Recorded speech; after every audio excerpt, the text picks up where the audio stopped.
नमस्कार। आकाशवाणी से प्रस्तुत है समाचार संध्या।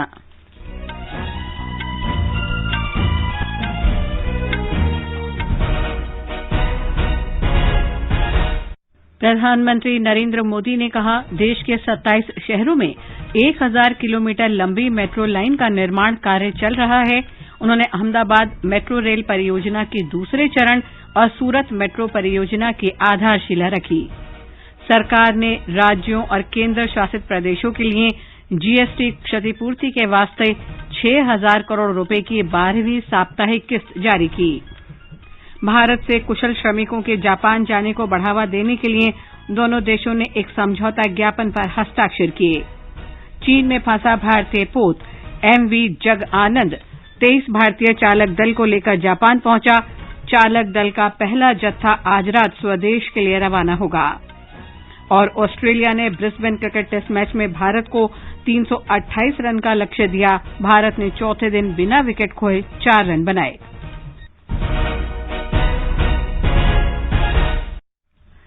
समाचार संध्या में अतहर सईद के साथ मैं लवली निगम। कोविड महामारी के खिलाफ देश एकजुट होकर लड़ रहा है। आप भी हमारे साथ सुरक्षा और बचाव के 3 आसान एहतियाती उपायों का संकल्प लें। मास्क पहनें, 2 गज दूरी है जरूरी, सुरक्षित दूरी बनाए रखें, हाथ और मुंह साफ रखें। और अब समाचार विस्तार से। प्रधानमंत्री नरेंद्र मोदी ने आज अहमदाबाद मेट्रो रेल परियोजना के दूसरे चरण और सूरत मेट्रो रेल परियोजना की वीडियो कॉन्फ्रेंसिंग के माध्यम से आधारशिला रखी। उन्होंने कहा कि देश के 2 प्रमुख आर्थिक केंद्रों सूरत और अहमदाबाद को उत्तरायण के ठीक बाद 17,000 करोड़ रुपए का उपहार मिला है।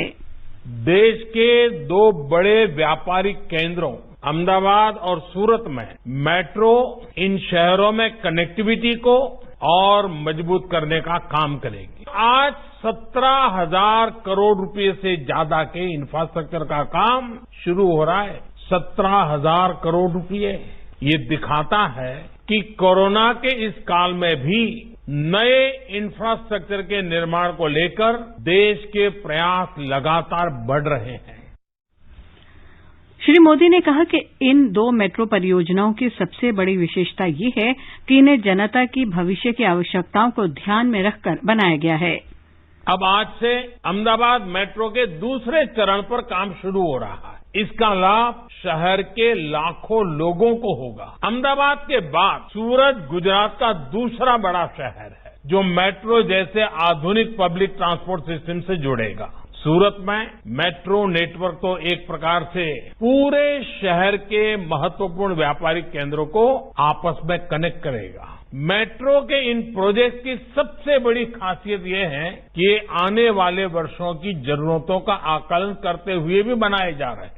यानी जो आज इन्वेस्टमेंट हो रहा है उससे हमारे शहरों को आने वाले कई सालों तक बेहतर सुविधाएं मिलेगी।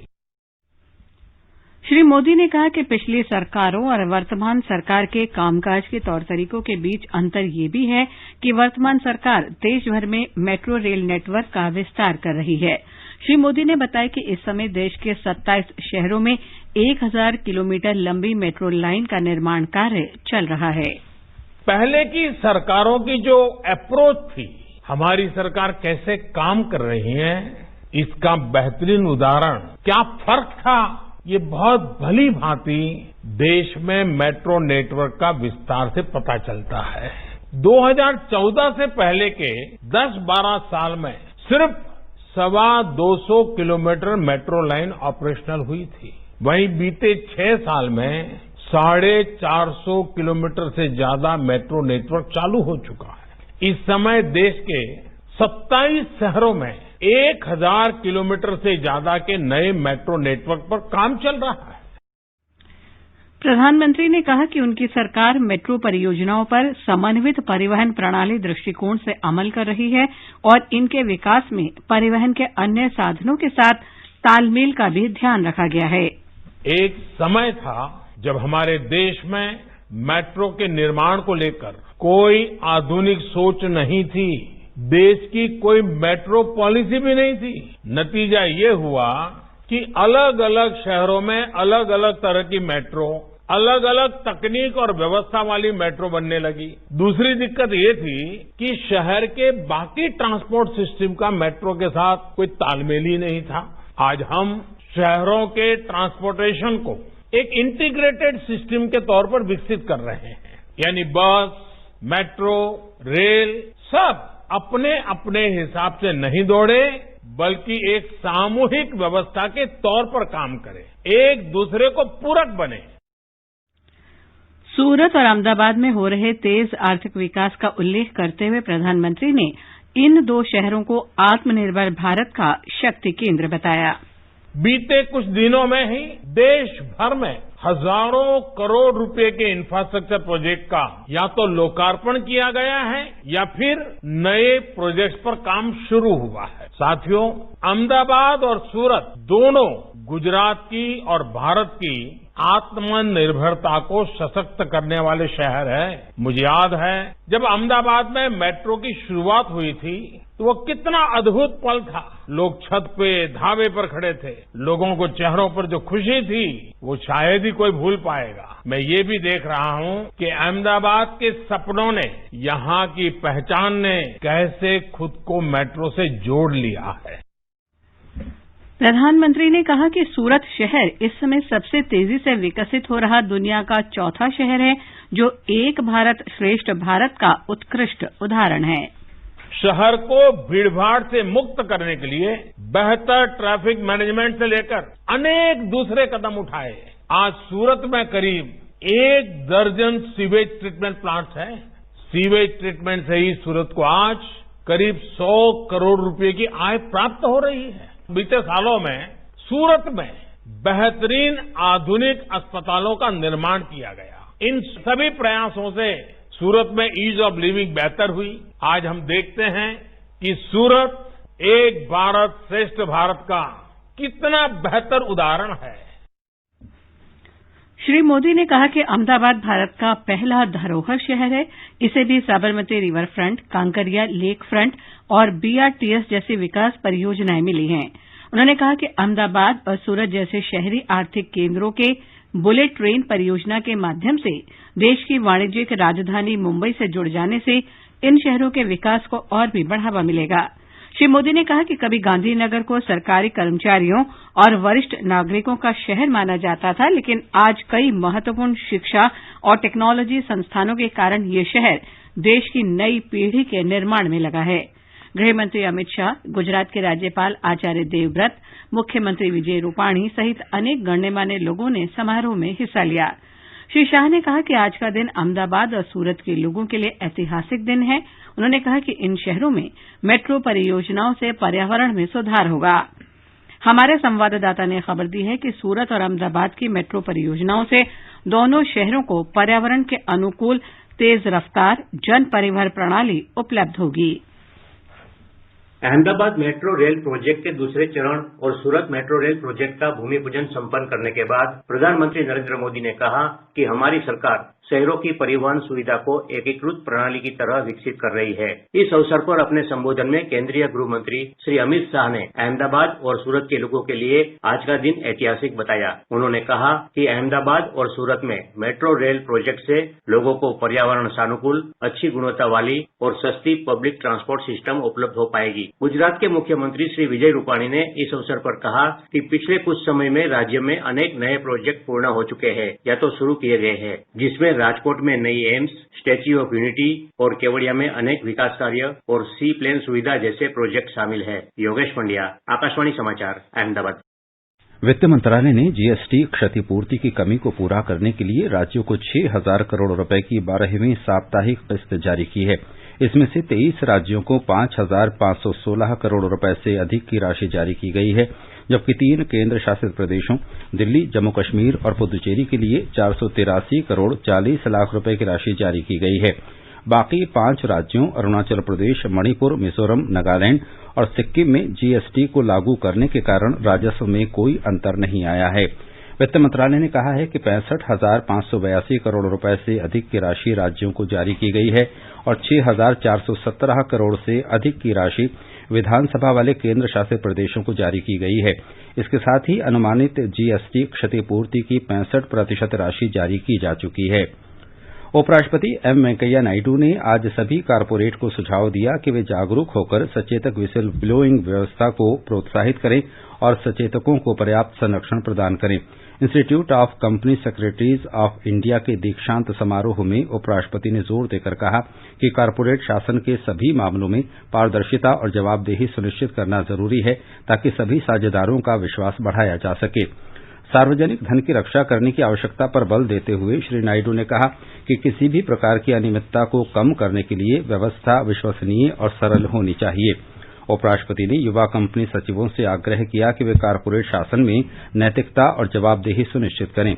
श्री नायडू ने आने वाले महीनों में अर्थव्यवस्था में तेजी की उम्मीद जताते हुए कारपोरेट से आग्रह किया कि वे अर्थव्यवस्था को फिर से मजबूत करने के काम में तत्पर रहें।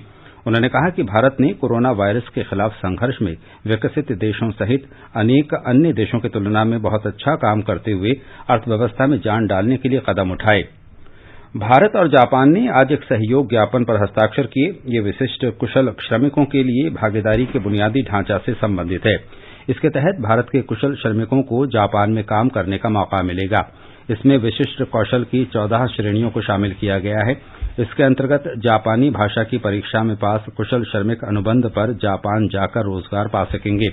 इसमें नर्सिंग देखभाल, भवन की सफाई, सामग्री प्रसंस्करण, औद्योगिक मशीनरी विनिर्माण, बिजली और इलेक्ट्रॉनिक निर्माण, जहाज निर्माण और जहाज से संबंधित उद्योग, ऑटोमोबाइल रखरखाव, विमानन, आवास, कृषि, मत्स्य पालन, खाद्य और पेय पदार्थ निर्माण तथा खाद्य उद्योग शामिल हैं। जापान इन श्रमिकों को कुशल श्रमिकों का दर्जा देगा। ये समाचार हमारी वेबसाइट newsonair.com/hindi और हमारे mobile app news on AIR पर भी उपलब्ध हैं। चलो मिलकर एक शुरुआत करें, चलो एक फैसला आज करें, मास्क नहीं तो टोकेंगे, कोरोना को रोकेंगे, चलो एक इरादा करते हैं, चलो खुद से वादा करते हैं, मास्क नहीं तो टोकेंगे, कोरोना को रोकेंगे। ये आकाशवाणी है। आगे बढ़ने से पहले मुख्य समाचारों पर एक नजर। प्रधानमंत्री नरेंद्र मोदी ने कहा, देश के 27 शहरों में 1000 किलोमीटर लंबी मेट्रो लाइन का निर्माण कार्य चल रहा है। उन्होंने अहमदाबाद मेट्रो रेल परियोजना के दूसरे चरण और सूरत मेट्रो परियोजना की आधारशिला रखी। सरकार ने राज्यों और केंद्र शासित प्रदेशों के लिए जीएसटी क्षतिपूर्ति के वास्ते 6000 करोड़ रुपए की 12वीं साप्ताहिक किस्त जारी की। भारत से कुशल श्रमिकों के जापान जाने को बढ़ावा देने के लिए दोनों देशों ने एक समझौता ज्ञापन पर हस्ताक्षर किए। चीन में फंसा भारतीय पोत एमवी जग आनंद 23 भारतीय चालक दल को लेकर जापान पहुंचा। चालक दल का पहला जत्था आज रात स्वदेश के लिए रवाना होगा। और ऑस्ट्रेलिया ने ब्रिस्बेन क्रिकेट टेस्ट मैच में भारत को 328 रन का लक्ष्य दिया। भारत ने चौथे दिन बिना विकेट खोए 4 रन बनाए। स्वास्थ्य मंत्री डॉक्टर हर्षवर्धन ने आज विश्व स्वास्थ्य संगठन के कार्यकारी बोर्ड के 148वें सत्र की अध्यक्षता की। उन्होंने कहा कि कई देशों में कोविड-19 के टीके सफलतापूर्वक बनाए जा रहे हैं। उन्होंने कहा कि वर्ष 2020 विज्ञान वर्ष के रूप में मनाया गया और अब वर्ष 2021 वैश्विक एकजुटता और अस्तित्व का वर्ष होगा। उन्होंने कहा कि इस वर्ष हम वैज्ञानिक जानकारी और सर्वोत्तम परंपराओं का पालन करते हुए महामारी को रोकने, इसे कम करने और पराजित करने के लिए अंतर्राष्ट्रीय सहयोग कर रहे हैं। स्वास्थ्य मंत्री ने कहा कि कोविड टीकों की सफलताएं आशा जगाने वाली हैं और हमें कोविड टीकों का उचित और समान वितरण सुनिश्चित करना होगा। राष्ट्रव्यापी कोविड टीकाकरण अभियान शुरू होने के बाद विभिन्न देशों के नेताओं से बधाई संदेश मिल रहे हैं। शनिवार को प्रधानमंत्री नरेंद्र मोदी ने विश्व के सबसे बड़े टीकाकरण अभियान की शुरुआत की थी। श्रीलंका के प्रधानमंत्री महिंदा राजपक्से और मालदीव के राष्ट्रपति इब्राहिम मोहम्मद सालेह ने कोविड टीकाकरण अभियान शुरू होने पर प्रधानमंत्री मोदी और भारत सरकार को बधाई दी है। ब्रिटेन के प्रधानमंत्री बोरिस जॉनसन ने कोरोना वायरस वैक्सीन के उत्पादन में भारत के प्रयासों की सराहना करते हुए कहा कि भारत पहले से ही विश्व के 50% से अधिक टीकों की आपूर्ति करता है। ब्रिटेन और भारत ने महामारी के दौरान मिलकर काम किया है। भूटान के प्रधानमंत्री लोते शेरिंग और नेपाल के विदेश मंत्री प्रदीप कुमार ग्यावली ने भी टीकाकरण अभियान की ऐतिहासिक शुरुआत के लिए प्रधानमंत्री और देशवासियों को बधाई दी है। स्वास्थ्य मंत्रालय ने आज कहा कि 25 राज्यों और केंद्र शासित प्रदेशों में कोविड-19 टीकाकरण के कुल 7,704 सत्र आयोजित किए गए हैं। टीकाकरण के तीसरे दिन आज 1,48,266 लोगों को टीका लगाया गया। नई दिल्ली में अपर स्वास्थ्य सचिव डॉक्टर मनोहर अगनानी ने कहा कि 3 दिन में कुल 3,81,305 लोगों को अब तक टीका लगाया जा चुका है। डॉक्टर अगनानी ने यह भी बताया कि इन 3 दिनों में कुल 580 एडवर्स इवेंट फॉलोइंग इम्यूनाइजेशन यानी AEFI बताए गए हैं। इनमें से 7 को अस्पताल में भर्ती कराना पड़ा। उन्होंने बताया कि दिल्ली में 3 लोग अस्पताल में भर्ती हुए, जिनमें से 2 लोगों को छुट्टी दे दी गई, जबकि 1 को निजी अस्पताल में रखा गया है। उत्तराखंड में एक व्यक्ति को अस्पताल में भर्ती कराया गया, जिसकी हालत स्थिर है और ऋषिकेश एम्स में उसकी जांच की जा रही है। कर्नाटक में अस्पताल में भर्ती होने के 2 मामले सामने आए हैं।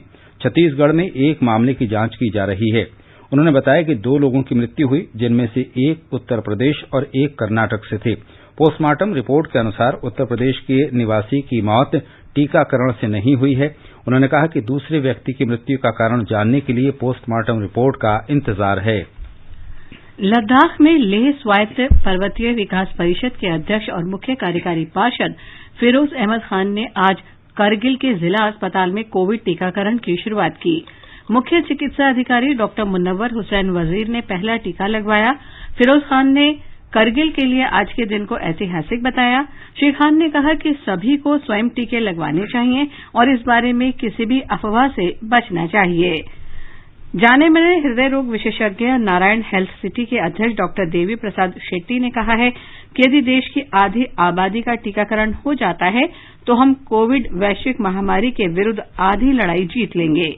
वे आज टीकाकरण के बाद बेंगलुरु शहर में बातचीत कर रहे थे। उन्होंने कहा कि जिन लोगों का टीकाकरण हो गया है वे लोग वायरस पर विजय के लिए विक्ट्री का चिन्ह दिखाएं। I would like to first of all thank the Indian government for making this vaccine available to everyone in such a record period of time. COVID has not gone. It can come back. It can come back with vengeance. And if it ever comes back, God forbid, it is too late for all of us to protect ourselves. God has given us a window of opportunity. Please vaccinate yourself. देश में Covid से स्वस्थ होने वालों की दर बेहतर होकर 96.59% हो गई है। अब तक 1,02,11,000 से अधिक लोग ठीक हो चुके हैं। संक्रमण से प्रतिदिन ग्रस्त होने वालों की संख्या भी लगातार 15,000 से नीचे बनी हुई है। पिछले 24 घंटों में 13,788 नए मरीज सामने आए और इस दौरान 14,400 लोग स्वस्थ हुए।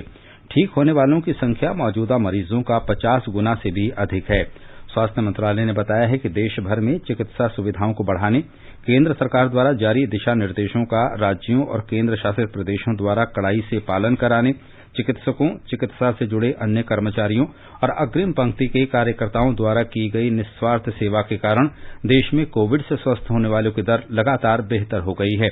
देश में मौतों की संख्या में भी काफी कमी आई है और ये अब 1.44% रह गई है। पिछले 24 घंटों में संक्रमण से 145 लोगों की मौत हुई है।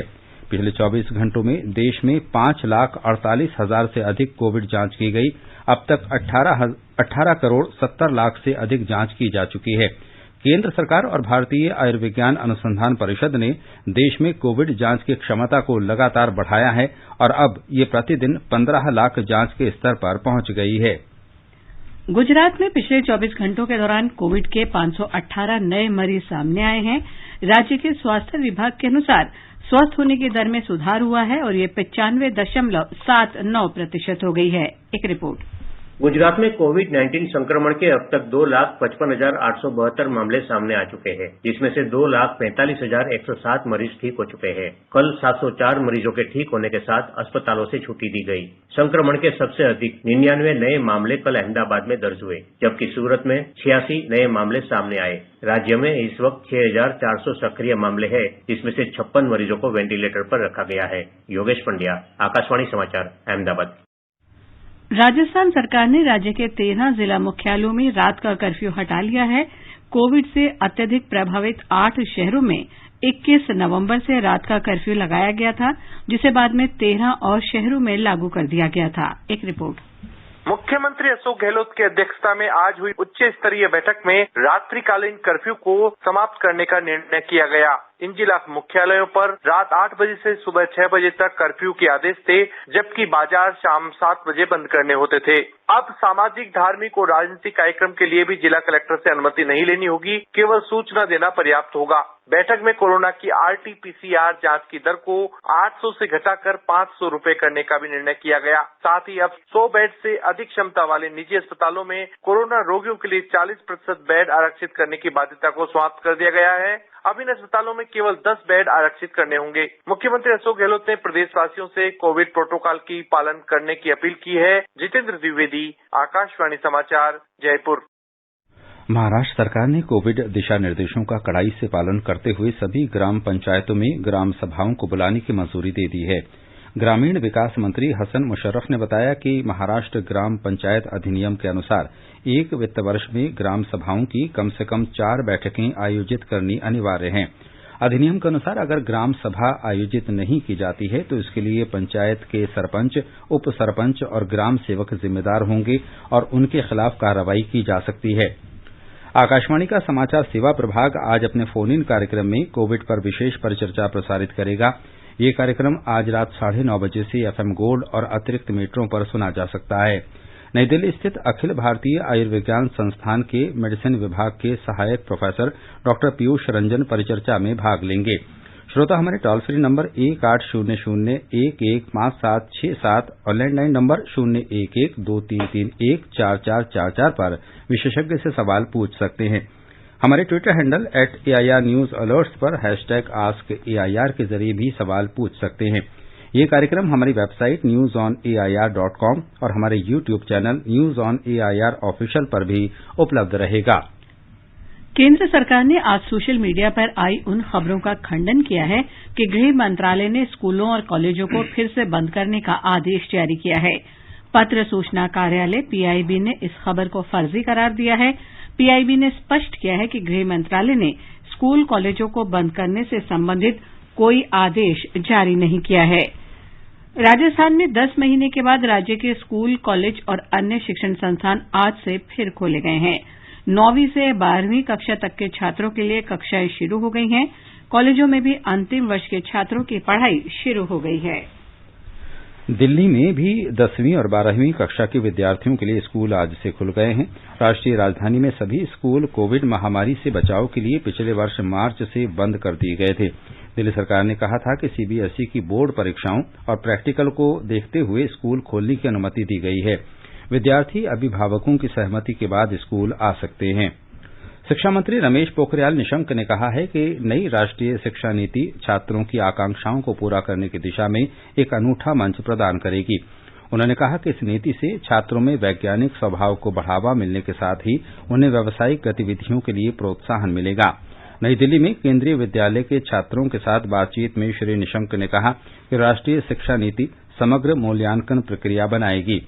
इस नीति से छात्रों को हर क्षेत्र में आत्मनिर्भर बनने के लिए तैयार होने में मदद मिलेगी। उन्होंने कहा कि कोविड ने नई चुनौतियां पेश की हैं, लेकिन देश इन सभी चुनौतियों से निपटने में पूरी तरह सक्षम है। जिन जिन लोगों ने सुरक्षा का अनुशासनबद्ध तरीके से किया, उन राज्यों में अच्छा काम हुआ है। और ऐसा नहीं है, हमने दुनिया की सबसे इसी कोरोना काल में दुनिया की सबसे बड़ी परीक्षा नीट करवाई है। कोरोना काल की दुनिया की सबसे बड़ी परीक्षा ऑनलाइन परीक्षा नहीं, ऑफलाइन परीक्षा करके, और एक भी खराब उदाहरण नहीं आया। ये हमारी ताकत है, हम दुनिया की सबसे बड़ी परीक्षा इसी काल में करते हैं। स्वास्थ्य मंत्री डॉक्टर हर्षवर्धन ने आज एम्स नई दिल्ली के नवनिर्मित Burns and plastic surgery block का उद्घाटन किया। उन्होंने बताया कि इस ब्लॉक में एक वर्ष में 15,000 आग से जले मरीजों की आपात स्थिति में उपचार करने और 5,000 मरीजों को दाखिल करने की क्षमता है। उन्होंने कहा कि इस ब्लॉक को ट्रॉमा सेंटर के साथ जोड़ा गया है ताकि ट्रॉमा सेंटर के विशेषज्ञ तुरंत रोगियों के लिए राहत प्रदान कर सकें। एक और सुनहरा अध्याय एम्स के डेवलपमेंट के चैप्टर्स में ऐड हो गया है।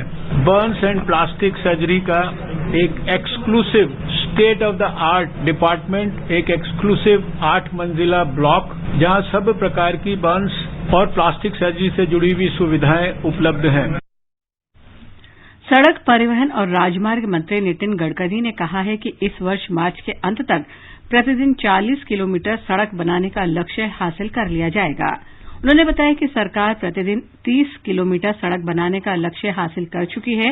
नई दिल्ली में राष्ट्रीय सड़क सुरक्षा माह का उद्घाटन करने के बाद श्री गडकरी ने कहा कि देश में सड़क दुर्घटनाओं में 415 लोगों की प्रतिदिन मौत हो जाती है। उन्होंने कहा कि सरकार सड़क तकनीक और मानकों को लागू करके सड़क दुर्घटनाओं को कम करने के लिए प्रतिबद्ध है। मुख्य चुनाव आयुक्त सुनील अरोड़ा के नेतृत्व में आज निर्वाचन आयोग की पूर्ण टीम असम में विधानसभा चुनावों की तैयारियों का जायजा लेने के लिए 3 दिन के दौरे पर गुवाहाटी पहुंची। इस दल ने राज्य के मुख्य चुनाव अधिकारी के साथ बैठक की। ये दल कल राज्य की विभिन्न राजनीतिक पार्टियों के प्रतिनिधियों के साथ विचार विमर्श करेगा। पश्चिम बंगाल में आज कोलकाता में आयोजित भाजपा रैली के दौरान पथराव की घटना की खबर है। शुभेंदु अधिकारी के नेतृत्व में टॉलीगंज से रास बिहारी इलाके के बीच निकाली गई इस रैली में केंद्रीय राज्य मंत्री देबाश्री चौधरी और प्रदेश भाजपा अध्यक्ष दिलीप घोष भी शामिल हुए। पुलिस ने बताया कि रैली के दौरान कुछ शरारती तत्वों ने पथराव किया, जिसका भाजपा समर्थकों ने जवाब दिया। पुलिस बल ने घटनास्थल पर पहुंचकर स्थिति को नियंत्रण में कर लिया। ये समाचार आकाशवाणी से प्रसारित किए जा रहे हैं। ताजा समाचार जानने के लिए आप हमारे Twitter handle @AIR News Hindi को फॉलो कर सकते हैं।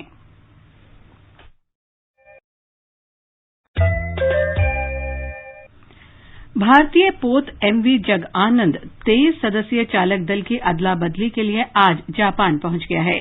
ये दल पिछले साल जून से ही चीन के जिंगतांग बंदरगाह में फंसा हुआ था। चालक दल के सभी 23 सदस्य अगले 36 घंटों में विमान से भारत लौट आएंगे।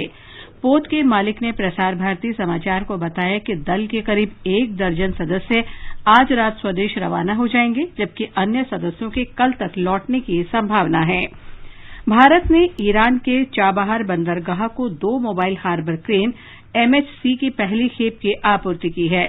समझौते के तहत 6 MHC की आपूर्ति के लिए $2.5 करोड़ से अधिक का अनुबंध किया गया था।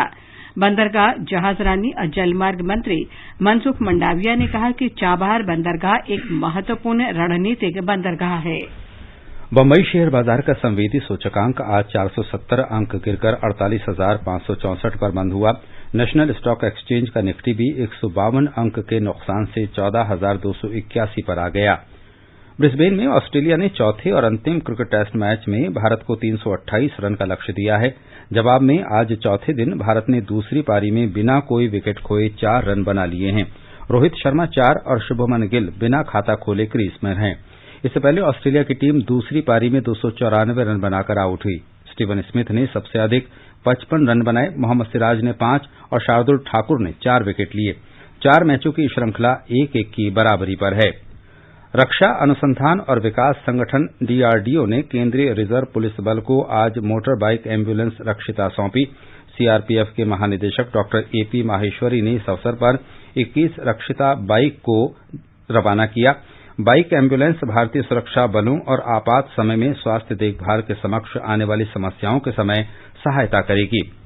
रक्षा सचिव अजय कुमार ने आज इंडिया गेट पर राष्ट्रीय कैडेट कोर NCC द्वारा आयोजित स्वच्छता पखवाड़े का उद्घाटन किया। इसका विषय है स्वच्छ भारत, हरित भारत, ये है मेरा स्वप्न भारत। डॉक्टर कुमार ने कहा कि NCC दुनिया का सबसे बड़ा वर्दीधारी युवा संगठन है और राष्ट्र निर्माण के लिए इसने बहुत योगदान दिया है। इससे एक भारत श्रेष्ठ भारत को बल मिला है। और अंत में मुख्य समाचार एक बार फिर। प्रधानमंत्री नरेंद्र मोदी ने कहा कि देश के 27 शहरों में 1000 किलोमीटर लंबी मेट्रो लाइन का निर्माण कार्य चल रहा है। उन्होंने अहमदाबाद मेट्रो रेल परियोजना के दूसरे चरण और सूरत मेट्रो परियोजना की आधारशिला रखी। सरकार ने राज्यों और केंद्र शासित प्रदेशों के लिए जीएसटी क्षतिपूर्ति के वास्ते 6,000 करोड़ रुपए की 12वीं साप्ताहिक किस्त जारी की। भारत से कुशल श्रमिकों के जापान जाने को बढ़ावा देने के लिए दोनों देशों ने एक समझौता ज्ञापन पर हस्ताक्षर किया। चीन में फंसा भारतीय पोत एमवी जग आनंद 23 भारतीय चालक दल को लेकर जापान पहुंचा। चालक दल का पहला जत्था आज रात स्वदेश के लिए रवाना होगा।